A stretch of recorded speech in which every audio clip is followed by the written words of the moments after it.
नारद जी ने पूछा, हे पितामह, अपने पिता दक्ष के यज्ञ में अपने शरीर का त्याग करने के बाद जगदम्बा सती देवी कैसे हिमालय की पुत्री के रूप में जन्मी? उन्होंने किस प्रकार महादेव जी को पुण्य प्रतिरूप में प्राप्त किया? हे प्रभु, मुझ पर कृपा कर मेरे इन प्रश्नों का उत्तर देकर मेरी जिज्ञासा शांत कीजिए। ब्रह्मा जी उत्तर देते हुए बोले, हे मुनि श्रेष्ठ नारद, उत्तर दिशा की हिमवन नामक विशाल पर्वत है। यह पर्वत तेजस्वी और समृद्ध है तथा दो रूपों में प्रसिद्ध है। पहला स्थावर और दूसरा उस पर्वत पर रत्नों की खान है। इस पर्वत के पूर्वी और पश्चिमी भाग समुद्र से लगे हुए हैं। हिम वाहन पर्वत पर अनेक प्रकार के जीव जंतु निर्भीत होकर निवास करते हैं। हिम के विशाल भंडार पर्वत की शोभा बढ़ाते हैं। उनके देवता, ऋषि मुनि और सिद्ध पुरुष उस पर्वत पर निवास करते हैं। हिमवान पर्वत पर पवित्र और पावन है। अनेक ज्ञानियों और साधु संतों की तपस्या इस स्थान पर सफल हुई है। भगवान शिव को यह पर्वत अत्यंत प्रिय है, क्योंकि इस प्रकार प्रकृति का हर रंग देखने को मिलता है। एक बार की बात है, गिरिवर हिमवाहन ने अपने कुल की परंपरा को आगे बढ़ाने तथा धर्म की वृद्धि कर अपने पितरों को संतुष्ट करने के लिए विवाह करने के विषय में सोचा। जब हिमवाहन ने विवाह करने का पूरा मन बना लिया, तब वे देवताओं पास गए और उन देवताओं से बड़े संकोच के साथ अपने विवाह करने की इच्छा बताई। तब देवता खुश होकर अपने पितरों के पास गए और प्रणाम कर एक और खड़े हो गए। तब पितरों ने देवताओं के आने का कारण पूछा।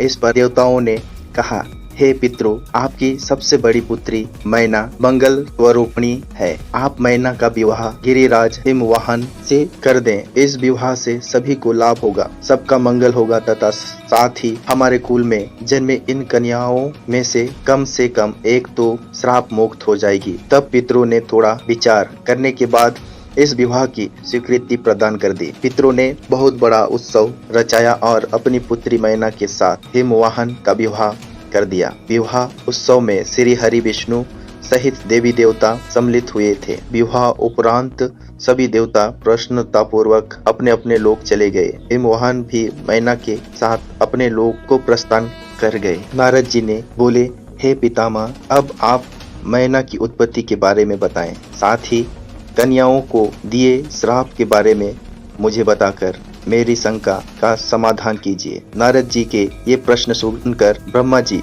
मुस्कुराए और बोले, हे नारद, मेरे पुत्र दक्ष की 8000 पुत्रियां हुई, जिनका विवाह कश्यप आदि महर्षियों से हुआ। उनमें सौधा नामक वाली कन्या का विवाह पितरों के साथ हुआ था। उनकी 3 पुत्रियां हुई। वे बड़ी सौभाग्यशाली और साक्षात धर्म की मूर्ति थी। उनमें पहली कन्या का नाम मैना, दूसरी कन्या का नाम धन्या और तीसरी का कलावती था। वे तीनों कन्याएं पितरों की मानस पुत्रियां थी, अर्थात उनके मन से प्रकट हुई थी।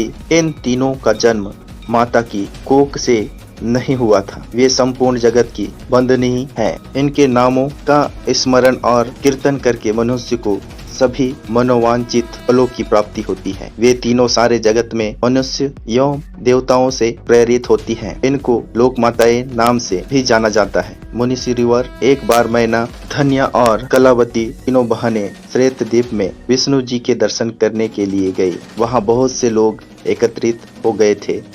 उस स्थान पर मेरे पुत्र सनकादिक भी आए हुए थे। सबने विष्णु जी की बहुत स्तुति की। सभी सनकादिक को देखकर उनके स्वागत के लिए खड़े हो गए, परंतु वे तीनों बहनें उनके स्वागत के लिए खड़ी नहीं हुई। उन्हें शिव जी का माया ने मोहित कर लिया था।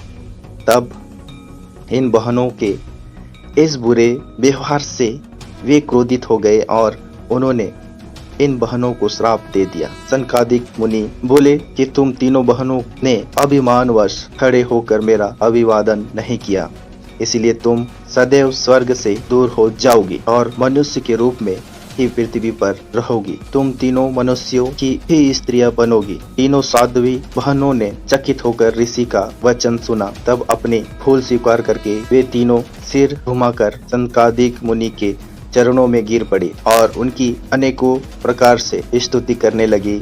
उन्होंने अनेकों प्रकार की क्षमा याचना की। तीनों कन्या मुनिवर को खुश करने हेतु उनकी प्रार्थना करने लगी। वे बोली कि हम मूर्ख हैं जो हमने आपको प्रणाम नहीं किया। अब हम पर कृपा कर हमें स्वर्ग को पुण्य प्राप्त करने का कोई उपाय बताइए। तब सनकादिक मुनि बोले, हे पितृ की कन्याओं, हिमालय पर्वत हेम का आधार है। तुम में सबसे बड़ी मैना हिमालय की पत्नी होगी और इसकी कन्या का नाम पार्वती होगा। दूसरी कन्या दया राजा जनक की पत्नी होगी और इसके गर्भ से महालक्ष्मी के साक्षात रूप देवी सीता का जन्म होगा। इसी प्रकार तीसरी पुत्री कलावती राजा विश्वभानु को पति के रूप में प्राप्त करेगी और राधा की माता होने का गौरव प्राप्त करेगी। तब पश्चात मैना वह हिमालय अपनी पुत्री पार्वती के वरदान से कैलाश पद को प्राप्त करेगी। दया और उनके पति राजा सिरध्वज जनक देवी सीता के पूर्ण स्वरूप के कारण वैकुंठ धाम को प्राप्त करेंगे। विश्वभानु और कलावती अपनी पुत्री राधा के साथ गोकुल में जाएंगे। पुण्य कर्म करने वालों को निश्चय ही सुख की प्राप्ति होती है, इसीलिए सदैव त्याग मार्ग पर आगे बढ़ना चाहिए।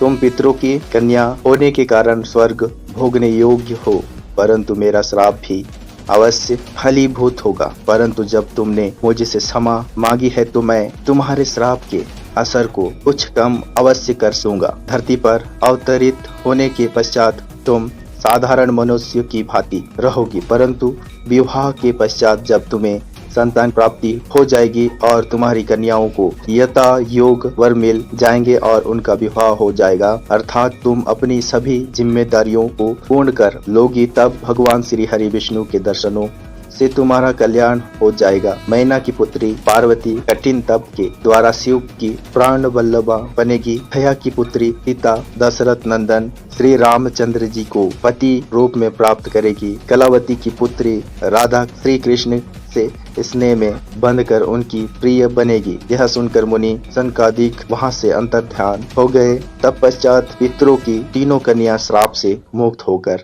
अपने धाम को चली गए।